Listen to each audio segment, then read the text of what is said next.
everybody, it's Emily at ARG Schooling, and today I'm going to be doing the mid-year book freakout tag.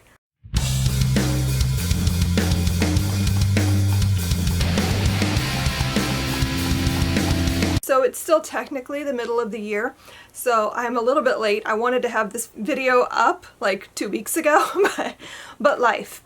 So I thought I would start with just a few little stats. So my goal for the year was to read 70 books, although I do have two goals because I put in my Goodreads goal that I was going to read 70 books, but in my bullet journal I have 80. So somewhere between that and I'll be happy. I have read 42 books this year, so I'm off to a pretty good start. I think I'll hit my goal. I also made a list at the beginning of the year, and I'll link the video up here somewhere, of the 10 books that I was determined to read in 2019. And of those 10 books, I've read 3. So it's a start. I might actually read half of them, which is better than last year. Last year I had a list of 10 books and I think I read one of them. So this year I'm going to be better than that. So the 3 that I've read, by the way, are An Absolutely Remarkable Thing, The Indifferent Stars Above, and The War I Finally Won. So I read those 3 books. I'm definitely going to hit at least 1 more, maybe 2 more by the end of the year, so I'm doing good. Also, I've been doing the Build Your Library Family Reading Challenge, and I've checked off quite a few. I've done 17 of the challenges. I think there's 40, so I'm doing okay. It's hard right now because I'm trying to fit all of the reading I'm doing for level 12 into the challenges, and they don't all work very well for that. So once I finish level 12, I'm planning on binging a whole bunch of things to fit the challenges. Meanwhile, it's still tricky, but it's working. I'm getting there. So if anyone's interested in the books I've read for the challenge, I might do a separate video for that, but I might wait until the end of the year so I can talk through all of it, but as of now, I'm not quite halfway. So let's get into the tag now, because I did this tag last year and it was a lot of fun, so I really wanted to do it again. So let's just get right into it. The first question is, what is the best book you've read in 2019 so far? And after thinking it over, I'm going to have to give this one to The Indifferent Stars Above by Daniel James Brown. I just found this book riveting. Like, I could not stop. I could not put it down. I ate it up. It was great. I want to go and find more books by him because I just found this to be such an interesting telling of the story of the Donner Party. And I also want to read more stuff about the Donner Party. So if you have any book recommendations, I own The Hunger by Alma Katsu, I think is her name, and I have that ready to go when I have some time. So I'm definitely going to be reading The Hunger. If there's anything else that's about the Donner Party, please let me know. I want to read more. The best sequel. I had to think about this because I didn't read, I'm like, I don't think I've read a sequel, but that's not true. These are technically not sequels in the exact tense, but I've been reading slowly the Walking Dead comics, and so far this year I've read issues 26 and 27, or not issues, volumes 26 and 27, and I've thoroughly enjoyed them, and they're a lot of fun, and I want to read more of them. So that's like the only thing though that I've read this year that counts as a sequel, but whatever. I'm not so good with reading the rest of a series. What is a new release that you haven't read but that you want to read? I have a lot of those, but I decided to go with Let Me Hear a Rhyme by Tiffany D. Jackson because this is definitely at the top of the pile of things that I really want to read. I pre-ordered this. I was so excited. I love her books. They're just so good. They're so gripping, and I love it. I love her writing so much. So I'm very, very excited for this. Okay, the most anticipated release for the second half of the year. I actually have a whole lot of books that I'm really excited about. I was thinking of doing a video because I don't know, I think I've pre-ordered like 12 books at least for things that are coming out in the fall.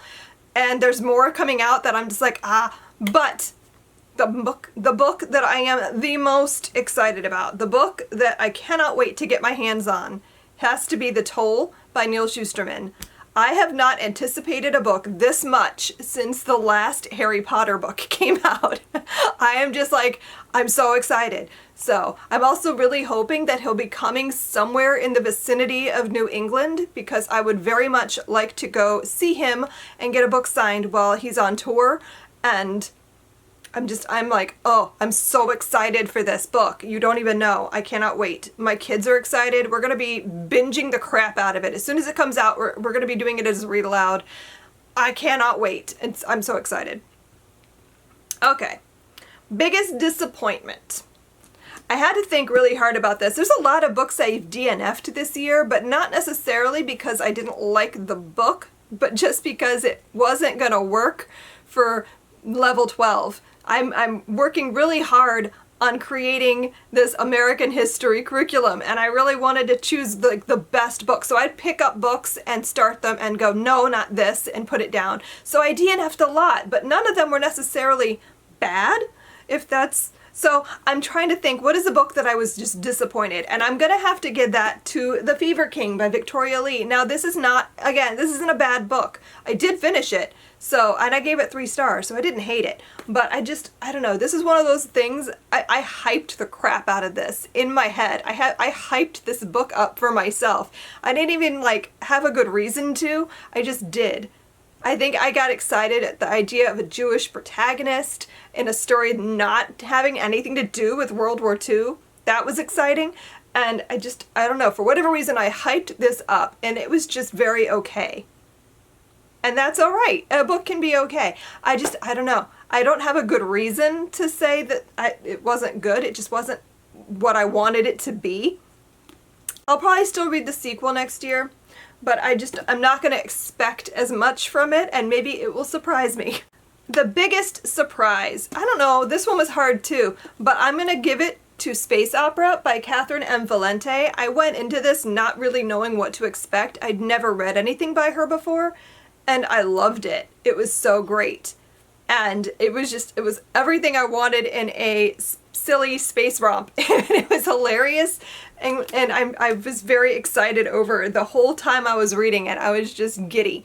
So I'm definitely going to say this is the biggest surprise. And also, for my new favorite author, I'm going to also give that to Catherynne M. Valente. I have only read this so far, but I am dying to read more of her books. Also, I'm really excited because I found out that she's going to be at the Merrimack Valley Halloween Book Festival this year. And I'm like, oh my god, I have to read all of the Catherynne Valente, all of it, so I can anticipate seeing her and getting books signed. And oh, I'm so excited about that. So that is my mission for the second half of the year, is just try to squeeze in as many of her books as I can before I get to see her in real life and get books signed. I'm so excited. I do not have a book crush. I don't do that anymore. It's just not a thing that I experience as a human reading books. I don't know. It's not. So I don't have an answer for that one. But my newest favorite book character, I'm going to give that to Ruth from The War I Finally Won. I just found her character just so well done. I felt she was very fleshed out, and I just loved her. I loved Ruth, and I felt so many things for her in this story. So, yeah. I can't really talk about things because I don't want to spoil anything, but she's wonderful. A book that made me cry was All Different Kinds of Free by Jessica McCann. This book was heartbreaking. Just so much anger and sadness and just frustration, and oh, it was so much. It was a lot. This book was a lot, and I did cry. I had moments where I was like, I have to put this down. I have to remember that I'm in my world, not this world, so I can calm down. But yeah, this book was great. This is a story about a real Supreme Court case where a woman who was born free I think it was in the 1830s. She was living in Pennsylvania. She was born in Maryland, was living in Pennsylvania. The woman who owned her parents decided to come in and send a man to collect her and her children and bring her back into slavery. And so she was taken back into slavery, even though she was never a slave to begin with, but she didn't have papers to prove otherwise, and neither did the woman who owned her parents, so there was no way to really prove it. So it was just sort of, well, you're black, therefore you might as well be a slave, and she was taken. And the story is just so gut-wrenching. I was so upset for her, so angry at humans. This book was wonderful though. I highly recommend it. It's a really well done, well written story. It just was very sad. Let's see, what's next? A book that made you happy. I've read a lot of really upsetting things this year, but the one thing that I have to say I smiled the whole way through was Little Women. I just did this, I literally finished this yesterday, and I loved every second of it. This is probably one of my top 10 favorite books of all time. I read this like on repeat as a child. I would just I'd finish it and then start it back over. I don't know why, I just adored it. I've always felt a deep connection to Jo. I feel like I'm probably half Jo, half Amy, but I love the story. I love it so much. I also adore the 90s version of adaptation that, Winona Ryder was in, and Christian Bale. Oh my god, I talk about book crushes. I was absolutely in love with Laurie for years as a child. That was my ideal man for some reason for a long time. Him and Gilbert Blythe. Okay. The most beautiful books that I bought. I could not pick just one. I have two. Really, there's probably more than that, but these are the two that I was immediately oh, definitely these. These are the most beautiful books I purchased this year. Nocturna by Maya Montaigne. It's gorgeous. And also Girl Made of Stars, also gorgeous. These two books are just so pretty. They're very different, but they're also both things that I'm drawn to. So I think these are gorgeous. What books do I need to read by the end of the year? Oh my god, what don't I need to read by the end of the year? I sat down and thought about this because there's so many, but I decided to stick to things that I'm particularly excited about. This one I'm actually going to be picking up really soon. After the book I'm currently reading, I'll be picking this up, and that one is The Golem and the Jinni by Helen Wecker. I had been wanting to read this for maybe 5 years, so I've been hearing things about this book for ages, and I'm very excited. And I also believe that one of the main characters' name is Chava, which I'm drawn to because that is my Hebrew name, and so whenever I see that name, I'm I need this. Yeah, this is about immigrants in America in the early 1900s, and you follow the perspectives of a Muslim immigrant and a Jewish immigrant, and so you're following a golem and a jinni because those are the mythological creatures tied to those religions, and I am so excited for this book. I've been wanting to read this for ages. I cannot wait to pick it up. Also, I will very soon be reading The Hate You Give by Angie Thomas. I've had this for forever, and I've been saving it for level 12 because I've known all along that this is going in level 12, and I'm just so excited to finally pick this up. This is one of those books that everybody loves. I've never heard anyone say anything negative about it, and I cannot wait to read it.